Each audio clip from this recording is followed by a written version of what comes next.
Hey there, Alex Kidman with an incredibly ad hoc video, and I guess I should apologise up front. Haven't done anything for the channel for a bit. Life has been getting in the way. But this just arrived, and it's something I've been waiting for a very, very long time, if it is indeed what I think it is. And so, look, without further ado, you're here to see an unboxing. Let's get this thing out of its box.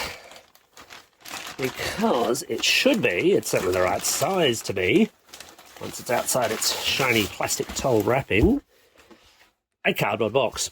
Not very exciting, your old cardboard box, but I'm going to be really, really careful here because this wasn't, shall we say, inexpensive. This isn't a review product, it's one I've purchased myself. But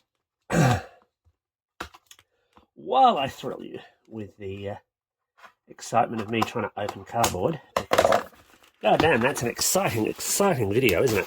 There we go. We should find, and indeed we do, that this... Oh, no, still doesn't want to come out.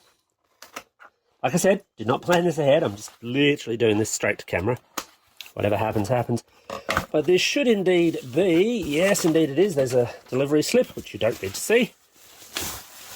The new Prince album, Welcome to America. Now, this is exciting to me because I'm a big Prince fan, but also exciting because it's the first new, genuinely new Prince album since his sad passing a few years ago. Obviously, there have been Prince albums since then, but they've been greatest hits collections or remasters of existing albums like Sign of the Times and 1999 and so on. And this is the first thing from the vault that was developed as a proper album, but just never released ahead of the Welcome to America tour. It's PG rated. I suppose it is later era Prince, isn't it? Okay. I want to be really delicate with this because this is also the first vinyl that I have purchased, I think, this century. I think about it. Because, well, I mean, the practical reality here, and I don't want to get into the whole vinyl versus CD debate because I think that's a little bit dull, but the practical reality here is I don't have a particularly capable record player, and as such, I'm not going to hear it terribly well. It's potentially going to damage an LP, so I didn't bother with the LP release for Sign of the Times, even though it's my favourite Prince album. In this case, there was no choice. If you wanted the premium version, you had to buy the CD and LP version, whereas for Sign of the Times, for example, you could get everything that was in the LP version, but the LP for a much, much lower cost. This time they bundled them together. I think I know why. Okay, I like this. This is really nice. Really, really nice as a full book form thing that is going to sit beautifully on a shelf. Also, I'm hoping that that means, okay, a little bit of foam. Oh, that is very nice. Yeah, I'm hoping that that means, and indeed it looks as though it does, that this contains, and I apologise for things going out of frame, but this contains, oh, nice little sleeve there, and tickets and so on. Gee, this is, okay, 10 out of 10 for presentation, Prince Estate.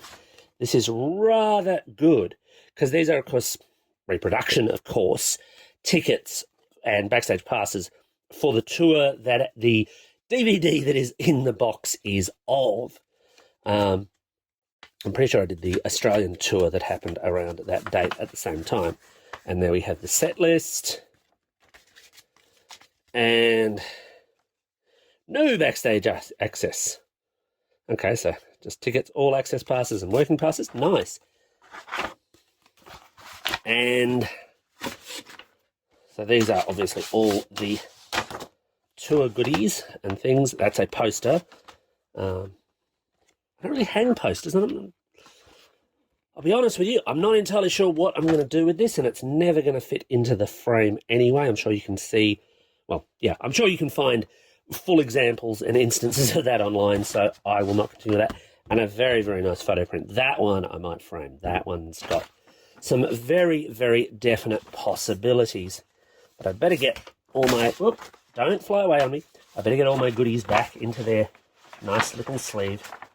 I'm kind of nervous about this because, like I said, I mean, it's not super expensive, I suppose, in terms of fandom stuff, in terms of some of the things that Prince sold while he was still with us and that the estate will sell. There are more expensive things to buy, but it's still, you know, it's an investment, I suppose. Not really a collectible investment. That's not my line on this. I'm much more of someone who just likes Prince. But then I would imagine That I don't know because I'm kind of opening this as I go. Oh, this is very weighty all over, and as I say, I'm being really super cautious because I don't want to damage things. Very nice presentation book. Oh, yeah, that is the good stuff.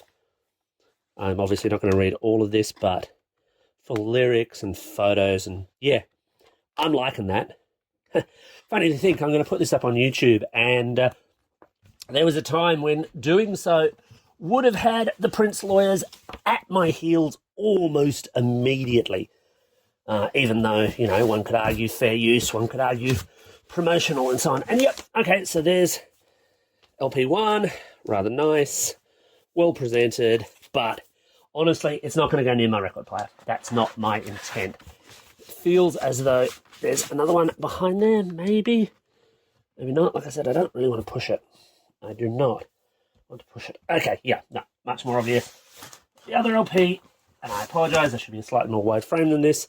I might not be presenting too well, but the other LP is just there. My interest, I'll be honest, is more so in the CD sides of things. And yeah, I've got to do some more careful folding to bring them into frame. It's a bit tricky, this one. I did not think this through. Because there's the actual album, hence Welcome to America, the album, track listing, really nice. Now, the album itself is actually already streaming, so it's certainly on Apple Music. I would imagine it's on Spotify and YouTube Music and all your usual music streaming services. I remember for a while he had a deal with Tidal as well. I haven't listened to Tidal for a long while. And then we have the DVD concert at the LA Forum in 2011, April 28th, 2011. And that, of course, I will be giving a watch later. So there it is. Look, I'm really, really excited. Obviously, I've got some really cool new funky music to go listen to and a concert to go watch. So if you'll excuse me, I'll catch you next time. Thanks for watching.